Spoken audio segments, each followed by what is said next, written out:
actually a very interesting video about. So I wanted to introduce you to the image and the way my father looked and spoke. I'm trying to think. Most of you are here, if not all, to a certain extent, because either you like me or you know me. And if you like me, you have to know me. If you know me, not always do you like me. But anyway, that's the reason why. But on the other hand, I'm always maybe overly sensitive. I'm trying to think to myself, why did I schlep all these holy Jews out of the Super Bowl Sunday, for me? It's so done. It's done. It's over. It's over. I mean, so I'm trying to think of what I could share with you about my father that could also be something that you could walk away with. Not only that, you showed your respects to Rabbi Hecht, which I'm very deeply appreciative, but also something that it was, was worthwhile. I got something from it. So I'd like to share with you a couple of insights and actually start off not with my father at all, but with an image, something that people that live in the year 2013, like 100 years after what I'm going to be discussing, it's a different world. My father's grandfather came to America in 1885. As you know, between 1880 and 1920, I just looked it up, Googled it, there's a big argument. If it's 23.5 million people or 26 million, a lot of people came to America during those 40 years. They called it the Great Emigration, and approximately 4 million Jews came from Europe, mostly from Russia, to America. And in 1885, my great-grandfather, whose name was Tzvi Elimelech, and Tzvi in Hebrew means a deer. In Yiddish, it's called a hirsch. So they call it Hirsch Melech. He came to America. Now, actually, if I asked you in 1885, how many yeshivot were in America? The answer is an easy one. There was not one yeshiva. All of the rabbinic organizations, whether it be OU or Agudath Israel or the RCA, and it's wonderful that we have rabbinic organizations. All of them started in the late 20s, the mid to late 1920s. In 1885, America spiritually for Jews was a wasteland.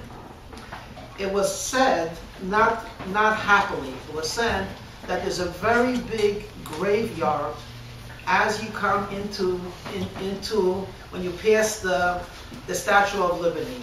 What is that a graveyard for? You know that when you have holy objects, you're not allowed to throw it out. It has to be buried. So many of the people coming to America threw their sidders and their tefillin. That wasn't Kinderlach, don't forget Judaism, take the tefillin. Yes, mommy, I won't forget. And as soon as they saw Lady Liberty, unfortunately, that went over together with all of the European background.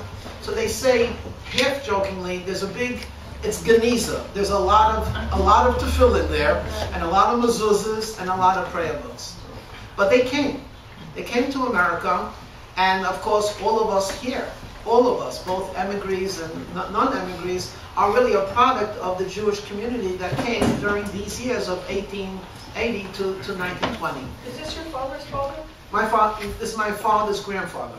Your father's father. My grandfather, Hirsch Melech. So when he came, I just want to point out that 1885 was literally when you came, if you did not have a strong faith and incredibly strong allegiance to God and Torah, there was no way in the world that you could look to a community to support. You had to be the Colossus. You couldn't be weak. And that is why they used to say two statements. They used to say, one thing they used to say is that in America there's gold in the streets. So anyone that was never from the poverty-stricken Eastern Europe, America, I don't know, I didn't see Fiddler on the Roof, but I can imagine, America! You could get gold on the street. But at the same time, in the religious communities, they used to say, the Steine von Amerika sind treif. Even the stones of America are not kosher. Because they had known and heard that anyone that came to America gave up their Yiddishkeit. So Tzvi Hirsch, my great-grandfather, my father's grandfather, is living in this little city or village in Galicia, and no one is rich. I mean, no one is even middle class. Everyone is struggling mightily. And there's like a flashing light called America, the land of opportunity. And he really was not sure whether he should go or not.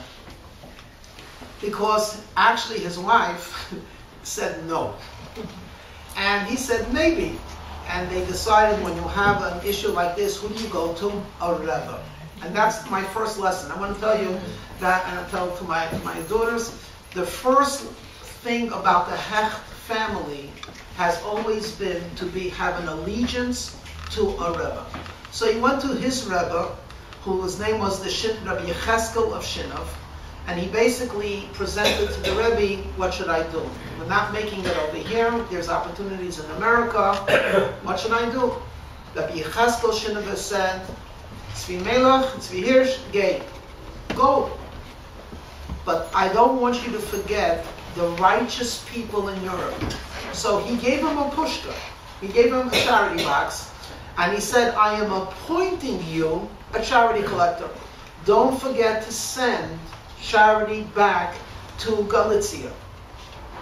And all of his life he did that. He was an incredibly successful, in those days, business person. Between middle class, slightly more, not very rich, but slightly more, lived in Brownsville, and he had a kuppah called Ezras HaTzadikim, the help for the tzaddikim. So he left. Of course, when he left, the shochet, the ritual slaughterer, said he's gonna. So he went to Rabbi Hecht of Shinov and he said, I'd like to go to America. He had a reputation as being a very pious person. After all, everyone relied on his shechita. He said, no. He said, it's not fair. Him you said yes, me no. Him I trust. That was his answer. So he came to America in his early 20s. And he was a businessman and he manufactured clothes, and he had a beard. And he was religious, and he never lost who he was and what he wanted to accomplish. Of course, when he came, in those days, the Lower East Side is where everyone started off. As soon as you made a little bit of money, you moved to the suburbs called Brownsville. One day, because I'm an American guy, I could talk to you about Bugsy Siegel. Some of the most famous gangsters came from Brownsville. My father was always proud of that. That he grew up in a gang. He grew up in a real gangster neighborhood, and he used to say, we're a bunch of gangsters ourselves. But anyway, that was Brownsville. Brownsville was that little bit higher than the Lower East Side. Actually, Brownsville was packed with Jewish people.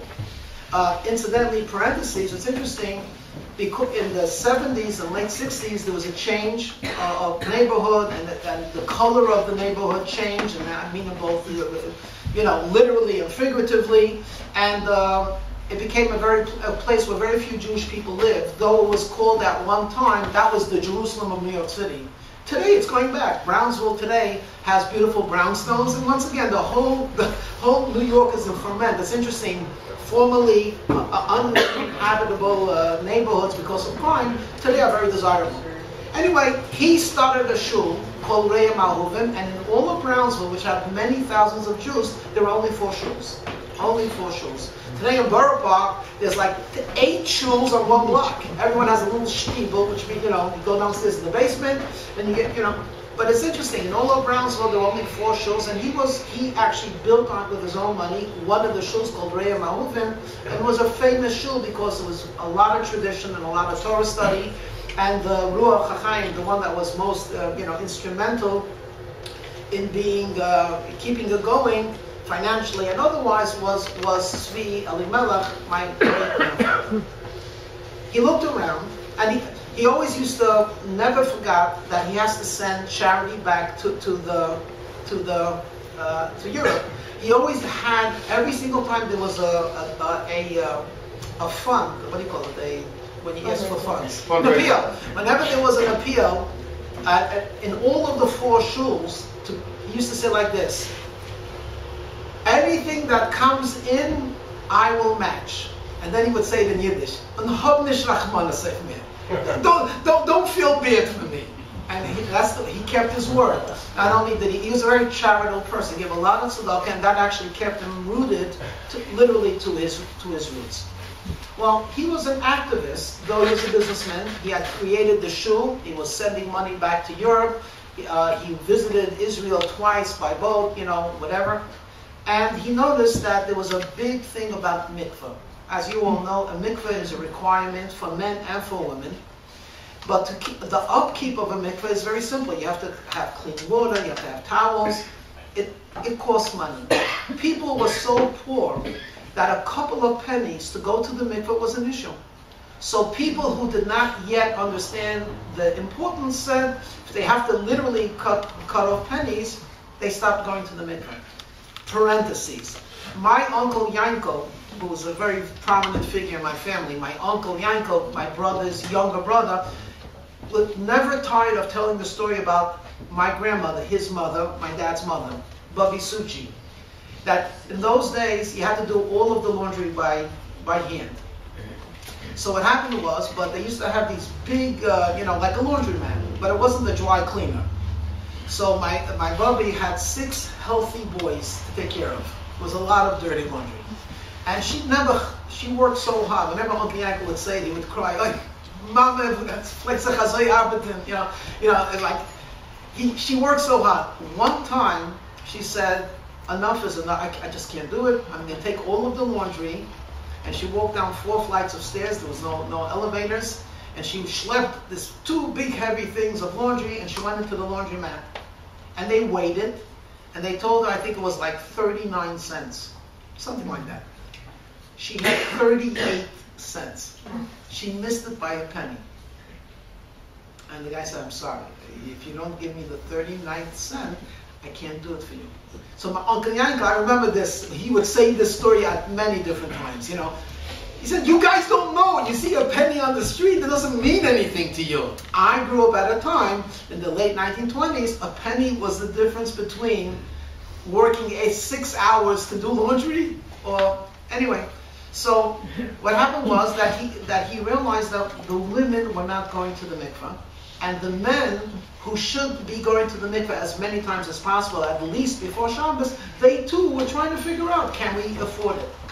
So he bought a 2-story house, and he made a mikveh on his own for the community, and it was a nickel to get into the mikveh. I'm not sure if it was for women or for men. It was a nickel, and if someone cannot afford, they just have to write a paper, please let me in. And then he would, so to speak, pay for that person. And many probably over the years, it's thousands, but certainly hundreds of people during the year would use the mikveh that my Zayda built. 1929, again, my Zaydi came in his 20s, and it was in 1885. In 1929, he was in his 70s. What happened was, he had this mikveh, and the previous Lubavitcher Rebbe came. You saw a picture of him with the fur hat, the previous Rebbe, Rabbi Yosef Yitzchak Schneerson. He came to America from Russia. He had to leave. He was forced to leave Russia in 1928, went to Poland, and then came for a 10-month visit in America in 1929. When he came to Brownsville, he came on a Thursday, and he asked, where can we go to the mikveh l'kavod Shabbos? So they said, where can you go to the mikveh? Herr Shmelech, he's the guy that has a mikveh. So the previous Lubavitcher Rebbe let it be known that he would like to use the mikveh if that's okay. That's okay. My great-grandfather was a chassid through and through. Not Lubavitch, from Shina, back from Galicia. But he had respect for these holy people that was amazing. What happened was he made sure Thursday night he closed the whole place, and he was in his 70s, and he got down on his hands and his knees and he scrubbed the place from top to bottom. He bought new towels for Friday morning for the previous Lubavitcher Rebbe, and he remembered that he couldn't remember if the Rebbe wants to go to the mikveh, does he want a hot mikveh or a cold mikveh? So he made 2 mikvehs for him. The previous Lubavitcher Rebbe walked in on Friday morning to go to the mikveh. It's clean, it smells nice, there's fresh bedding, I mean, you have to remember, everything was done by hand. And he's greeted by this 70-year-old fellow who says, Rebbe, please use the mikveh. The previous Rebbe used the mikveh, and afterwards, he was a sport, the previous Rebbe. Those are the words of my father. He was a sport. And he takes out a $10 bill. In those days, $10 bill, I guess it's maybe close to $60 or $100. It was a big tip. He said, Rabbi Hecht, thank you. So he looked at the previous Rebbe and he says, no. He says, Mir nemen nicht kein Geld von Tzadikim, mir schicken Geld. I don't take money from the righteous, I send money to the righteous. So the Rebbe then said, well, if that's the case, I will give you a bracha. The bracha is that your children should be my Hasidim. That bracha was the equivalent of me giving a bracha to Mr. Mordechai. My Mordechai will be the next president of the United States. I mean, it was a time when Yiddishkeit was so tenuous. No one was sure that their children would keep Shabbos or kosher. And here this tzaddik is giving a bracha that your children will be my Hasidim. And of course, till today, this becomes part and parcel of who we are. Everyone that comes from our family knows that it was a bracha of a tzaddik that came together with a pious Jew who literally gave his life for Yiddishkeit that produced, Baruch Hashem, good generations. My grandfather was murdered in his 80s. What happened was he kept the mikveh going. And there were certain things that was his mitzvah, and the mikveh was his crown and glory. And basically what happened was, one night, he was looking at the receipts or counting up the money, and there was a fellow who used to clean up who knew that. And he murdered my great-grandfather and took away the money. The next day there was a big levaya, a big whatever it is, but you have to understand that my father grew up, he knew Hersh Melech, and he grew up with the idea that you have to be connected to a tzaddik. And my father's father, my father is Rabbi Avraham Dov, so his father's name was Yehoshua. I have a son called Shia. All of the Shia Hechts are named after the patriarch of the family, my grandfather. Shia Hecht was growing up in America. So we're talking about Hersh Melech became a citizen. This is, again, we're just proud of Americans. So he became a citizen. His son was born in America. And then my father and so we're the fourth generation American. His son was growing up, and he had come from Europe. His son was an American and was acting like an American, and he said to his wife, we're not going to have our Sheila. Sheila's not going to stay with it unless we give him Yiddishkeit. In those days, where was Yiddishkeit? Israel. So, at the age of 12, they basically, I don't know how they did it. It's maybe abuse of children today. They put him on a boat to go to Israel to stay by a third cousin that they had never met. And my poor grandfather, who I never met personally. I met my grandmother, but I never met my grandfather, Zaidi Shia. He went to Israel and spent from 12 and a half to 18 and a half, he spent in Israel, studying Torah and starving to death. Just like everyone in Jerusalem. When was he privileged to come back?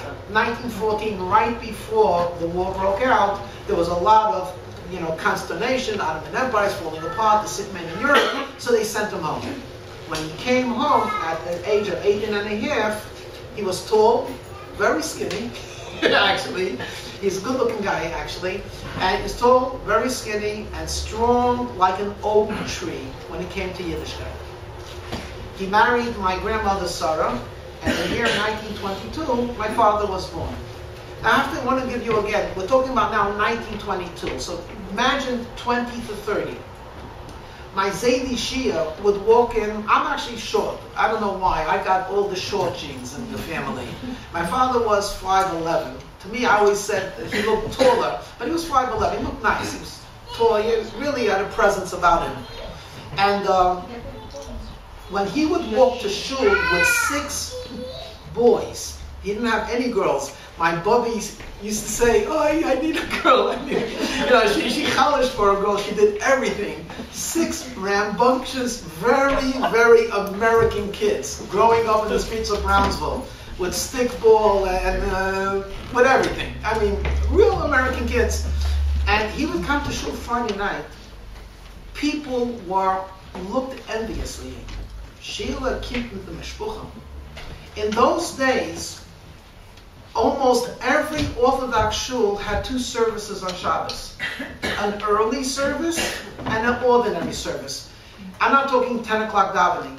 If the Shabbos davening for the community was at 9, they had an early service at 6:30. You know why? Because after the service they would go to work.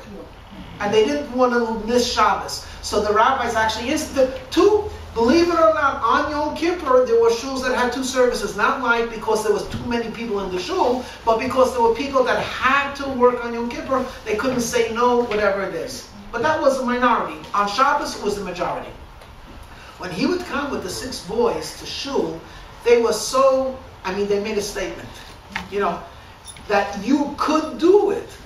You could be religious in America without a great infrastructure.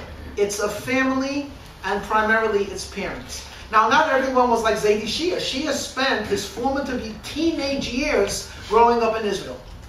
Alone, really alone. His bar mitzvah he didn't have a bar mitzvah. He was some shul in Jerusalem, no one even knows. I mean, that's where his bar mitzvah was. But he came back, like an oak tree, in terms of, I know who I am, and I want to have a Jewish family. Interesting enough, in his 6 boys, his oldest boy, who had the most effect on my father, his oldest brother was Shlomo Zalman. Shlomo Zalman left America also right before his bar mitzvah and came back at 18. He too went to Israel. The difference was he had a grandfather to stay. His father, when he went to Israel, no one knows. He basically lived on the streets, slept in the shul, just like all those famous stories of Poland. The difference is, it's my family, and it really happened. But that gave him the strength to raise 6 boys to be who they were. Actually, my Bubby Suchi, Baba Sarah, his wife, is the one that I knew, because he died from some type of a blood disease. I think in the early 1950s. I don't know exactly when he died. And my Bubby lived another 15, 20 years. So I got to know my Bubby, not my Zaidi. So she basically was everything that she kept the family together, but he was actually the educator in terms of standing for Yiddishkeit. Okay, so my father is in 1922, growing up in Brownsville together with 5 other brothers. And the nice American kids. It's Depression years. My father told me he always remembers being hungry. Always. I mean, that was growing up meant that you were hungry. Especially, and his father actually inherited the business. So he had something, but it was just horrible, scary years during the Depression years. During the 20s, the first yeshiva elementary school was in 1915. A horrible elementary school. It went up to 6th grade. Then, in the 1920s, they made a yeshiva high school. My father went to an elementary school called Chaim Berlin. And Chaim Berlin, the teacher, at that time, all of the people living there were emigres. They all spoke Yiddish and broken English. Their dream was that the kids would stop being greenhorns. That was their dream. If they could go to a college, they were fulfilled. But many of them had a strong desire for their kids to be religious. They couldn't teach their kids. They were struggling every single day. So what they did was they hired people that spoke English. Now pray tell, who spoke English well that was Jewish and religious in the early 20s? Not too many people. So Chaim Berlin had many inferior teachers who didn't know anything about Judaism, who was ostensibly teaching Orthodoxy, or worse, who knew about Yiddishkeit and were maskilim. These were people that were completely non-believers. My father told me he was shocked beyond, it almost knocked him off his pedestal when he saw the yeshiva teacher that was teaching him in Chaim Berlin going on the trolley on Shabbos. Here he was teaching the kids about the laws of Shabbos, and then he was to have his money went on the trolley on Shabbos. He was very lucky that his 7th and 8th grade teacher were religious, and they sort of brought him back. But Chaim Berlin was no place for a Jewish boy. I mean, this is an Orthodox day school. They just didn't have teachers, and they didn't have Yiddishkeit.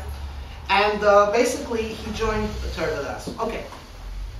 Once he was in Torah Das, which is non-Chabad, by the way, and this is before the Rebbe was there, that's when he met that Rabbi Jacobson who you saw.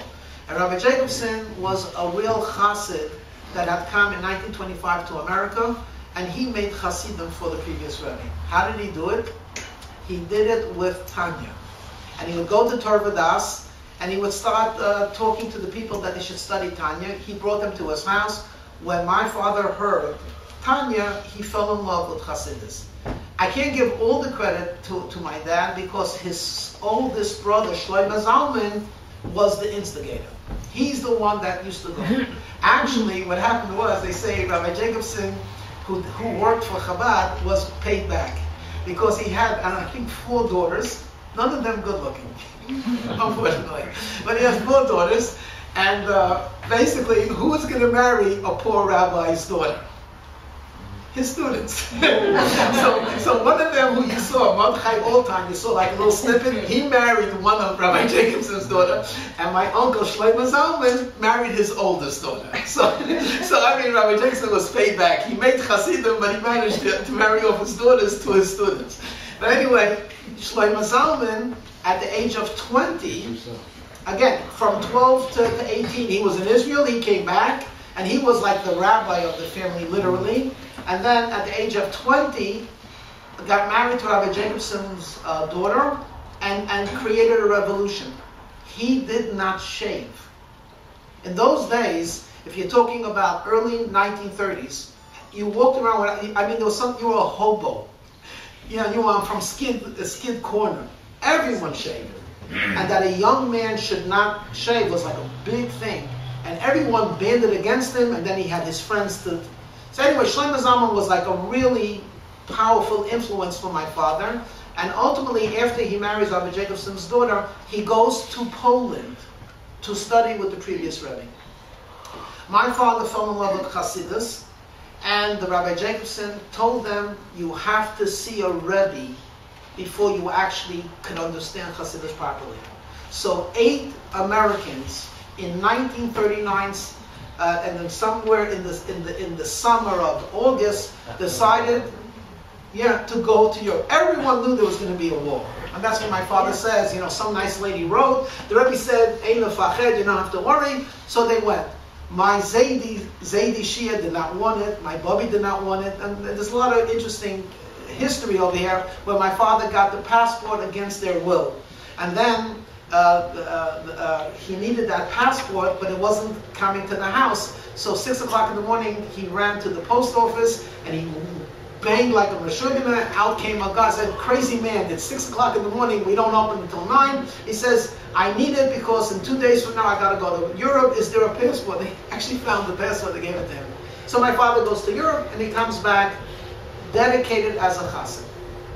When the previous Rebbe came to America, in the year 1940, the war broke out at September 1st, 1939.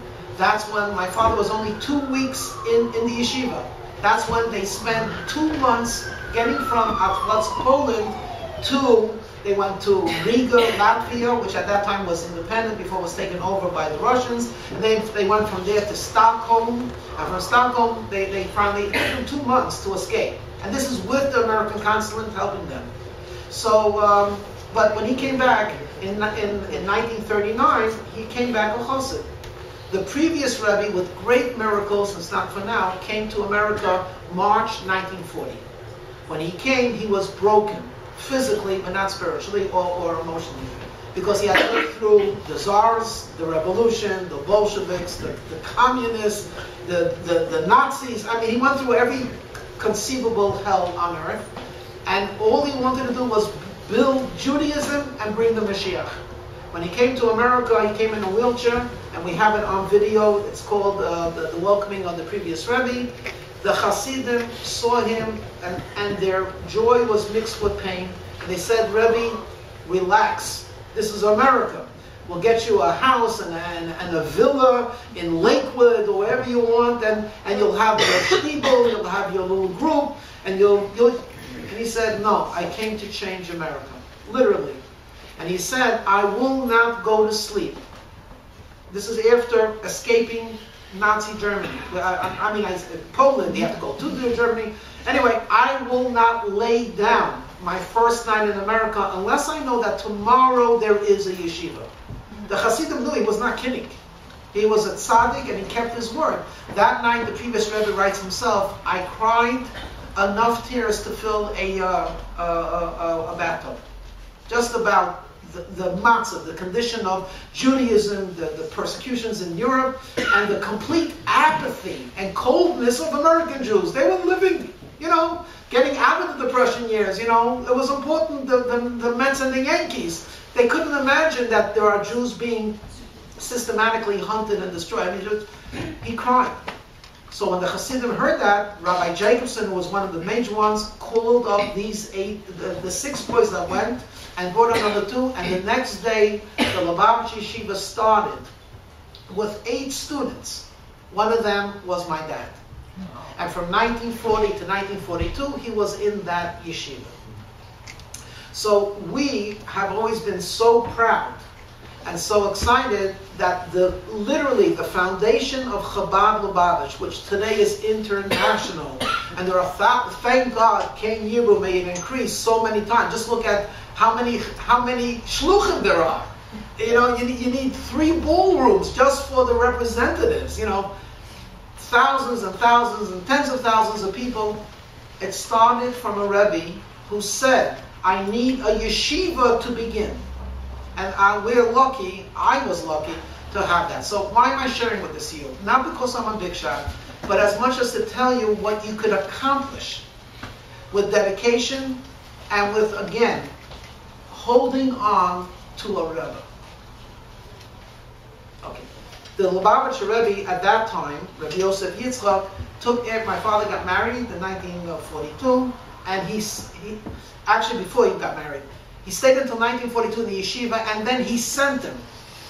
He was, I think, 21 years old at that time. He sent him to Dorchester. He sent him to Newark, New Jersey. He sent him 4 or 5 different places, and he started yeshivas. He would come to a city, literally, make contact with the rabbi, and he asked, "No, what kind of a Talmud Torah do you have?"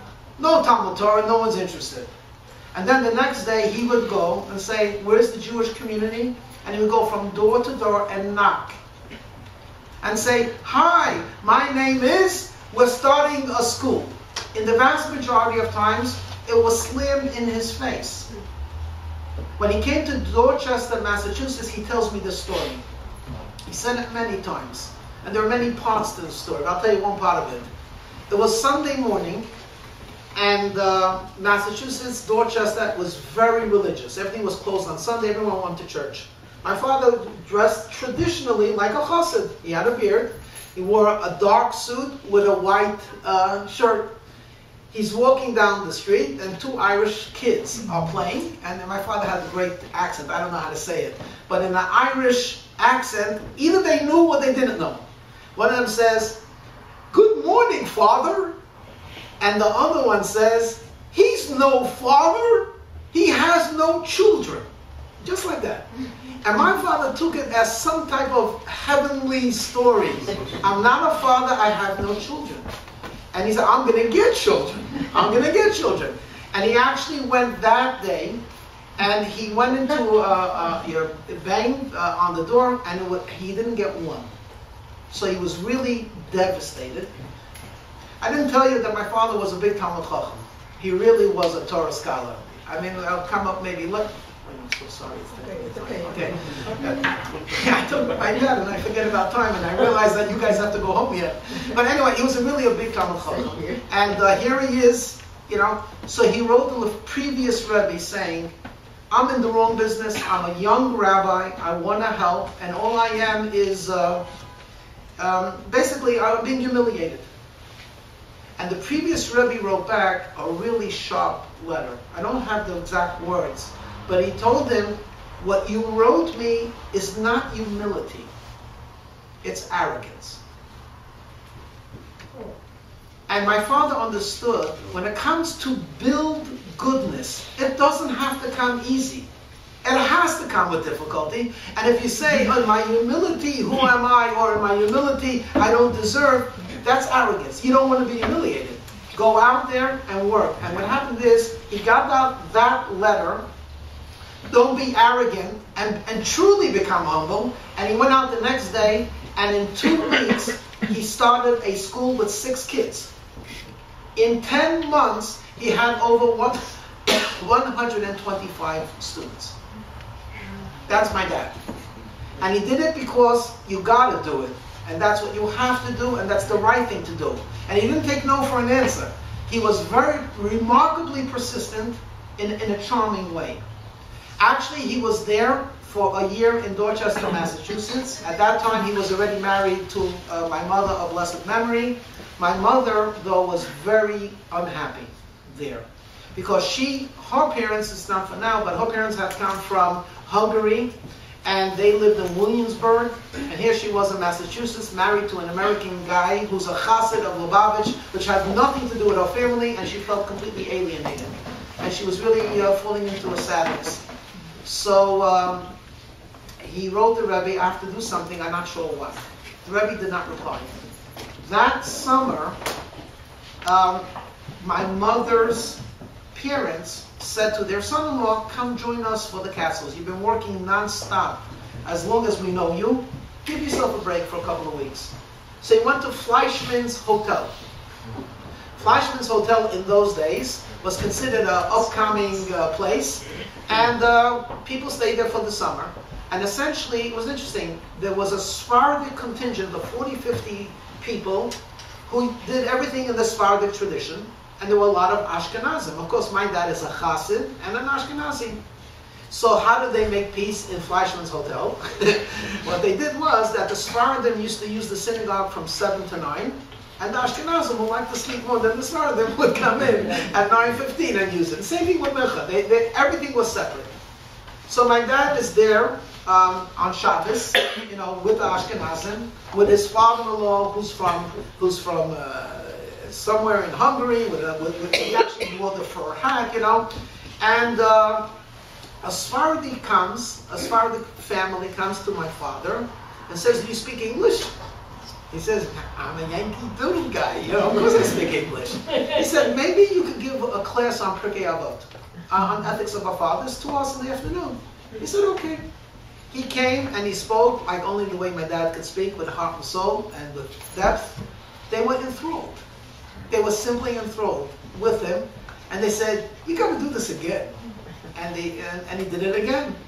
And they offered him a job on the spot. They said, we are Sephardim, but our children are growing up in America, and we have what's called the generation gap, where all of us still speak Syrian, Arabic. All of our traditions are from Damascus and Aleppo, and our kids are Americans. They need a young rabbi that could speak English. So he said, I'm a Chabadnik, I have things to do. So at that time, Isaac Shalom, blessed memory, was a very wealthy Sephardi. He was like a philanthropist, And he came to visit the previous Rebbe, and he said, I'm interested in your Rabbi Avraham Hecht. And he said, you know what? He's one of my best. That's what he said. He's one of my best. He said, can we take him? And he said, you have my blessing. So the Rebbe then gave the blessing, though he was working for Chabad. He was working for the Rebbe in Dorchester, Massachusetts, and had actually built something vibrant.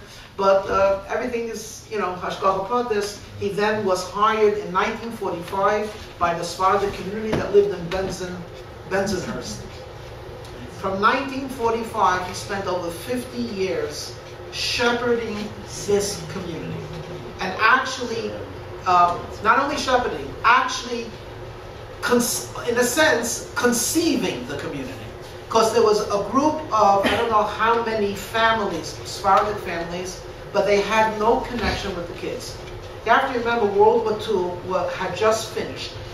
And there were many of the young men had gone to war. When they came back from Europe, they were coarse. I mean, war does that. And they had spent 2 years or 3 years with hillbillies from all over the world, fighting a common enemy, the Germans, and there was no Yiddishkeit. When they came back, they looked at their parents like the old people. And at that time, that was exactly the time that my father was hired. And he had a language. Till today, I meet people, oh, your father's speaking, what a speaker, what an orator. I don't know if he would be as popular today as he was in those days. But for those days, and I'm not saying it in a negative way, in other words, it was a style of speaking, he got there. And he started to teach these boys that all of them were soldiers, and he began with a parsha class. And then he got into their kishkas. And what happened was, they told their friends and their girlfriends, and in no time, he had over 400, 500 people every Shabbat that came not to pray. They wanted to hear my dad speak. Of course, they had hired him for the Talmud Torah and for the youth. When they saw what he was doing in 1945, 1946, 1947, he made the Talmud Torah grow. My sisters taught in the Talmud Torah. Yeah. So this is my dad. In terms of what can you tell us personal, I got to tell you a couple of things personal. The fact that every person loves their dad, or should love their dad, or has interaction with that, has many meanings. The fact that I remember certain things, for example, I had bronchitis. I'm just going to give 2 simple, random examples. I had bronchitis, and I was at home, I had Vicks Vapor Rub, I don't know if that was some horrible smelling stuff they put on your chest, and then there was this old-fashioned humidifier. It was horrible. It was just the pits. And I couldn't get rid of the bronchitis. And I remember my father says, Ari, come with me. It was in the winter. It was cold. So I got dressed up, and he puts on a scarf over it. He says, Ari, I'm going to teach you how to breathe. I see Dr. Sedowitz over here. It was not medically correct. But I remember I was recovering from bronchitis. I couldn't really breathe. And he takes me, and we're walking down Ocean Parkway, and he says, take in a deep breath. And he was demonstrating it for me, And now you breathe in, and now you breathe out, and I'm trying my best to follow my dad. It didn't do anything with the bronchitis, but it did everything for me as a son. My dad wants me to breathe. He taught me how to breathe. Thank God. And I remember another time, like it was just in the late afternoon, and he said, Ari, come outside, I'll play catch with you. And it was maybe a 10-minute catch. It remains with me. But I've done a lot of thinking over the years, because I'm a grandfather. It's hard to believe, but I'm actually a grandfather. So I think about a lot of the things, and I realize, why do I remember those things? And I've come up with a very true conclusion. I hardly saw my dad. My dad, once he became who he was, which is a community leader and a rabbi, gave his life to the community. And my mother, may she have a bright Gan Eden, never got the credit that she deserves. She kept the family. Because my dad was in the shul, and my mother did everything possible for my dad to be in the shul. I remember never, ever, ever did we have any meal other than Shabbos where the phone was not ringing and my father was not talking. It just didn't happen. And when my mother would say, Avraham, take it off. He says, no, maybe someone needs me. I mean, that's the type of a rabbi he was. Me, I'm very different. I mean, he was so dedicated. I mean, people would come. My father was very smart. He had a really good sense of business. He did a lot of business deals with people, not for himself. I mean, they would come just to consult with him. He was a kluge yid, smart and straight. The reason why I say the word straight, I shouldn't get too much off the subject, but my father, I told you, he was a real Talmud Chacham, a real Torah scholar. There's a way of studying from Poland, from Polish. But you have to remember, the way Polish Jews lived for so many years, to a certain extent, was not straight. You always had to outwit the next threat. And a little bit of that convoluted way of thinking, which was a necessity in those days, dealing with the environment, sort of permeated every single day life. Like you always thought, in the Yiddish the word is krum. crooked. My father hated that.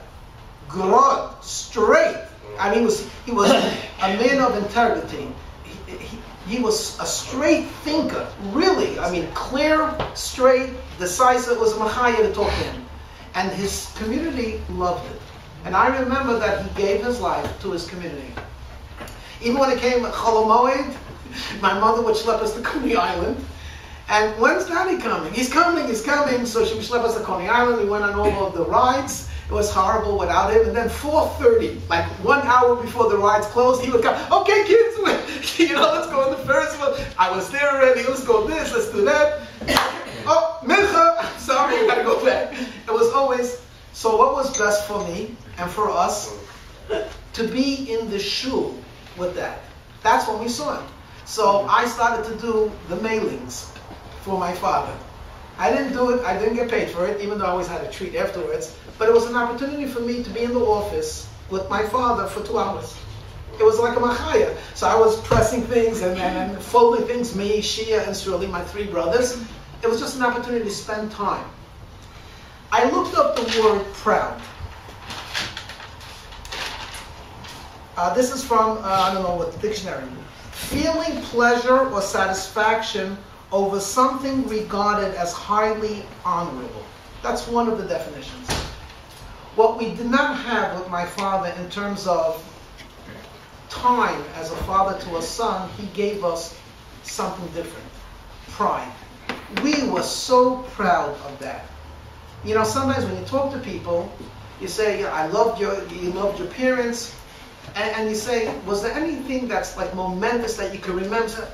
You know, some of them come up with an idea. Yeah, at that moment I was so proud of him, or so proud of her. This is something that we live with. He did not have the time to give us, literally, which I actually, and most of my family took to an extreme the other way. We actually spent a lot of time with our family, almost to compensate for what we didn't have. But what we did have was incredible pride that we have a dad like this. And every single time I would see my father in the shul, tall, dignified, handsome, giving a speech. When you're a little kid, when I say little kid, I don't mean like this. I mean even 12 or 13, and it's after Shabbos, and there are 600 people in the shul, and that's not a bar mitzvah.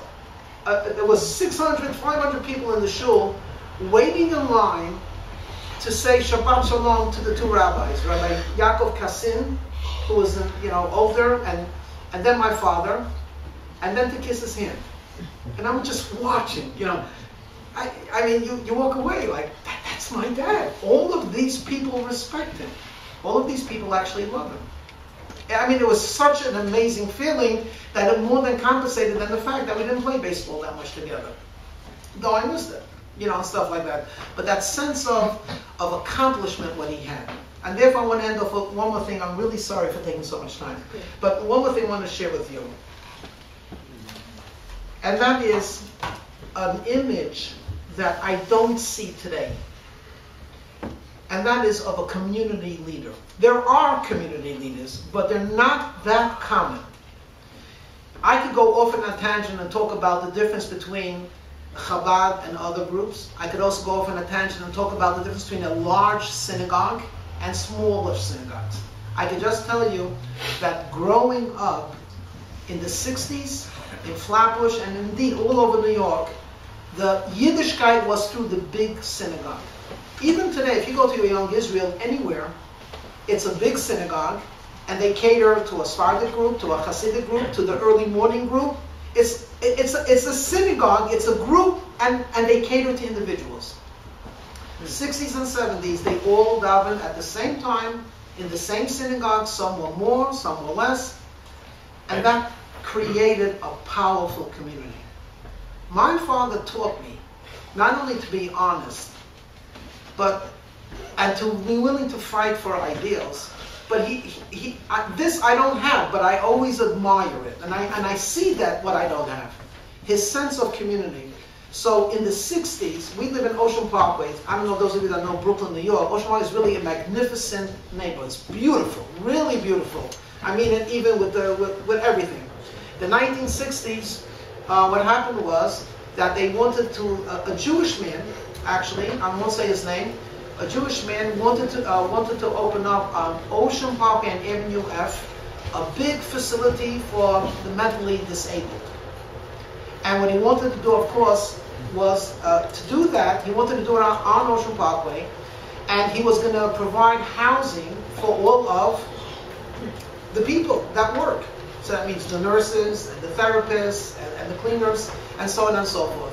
I know, and you know, the word NIMBY, not in my backyard. My father saw that as an issue. Why?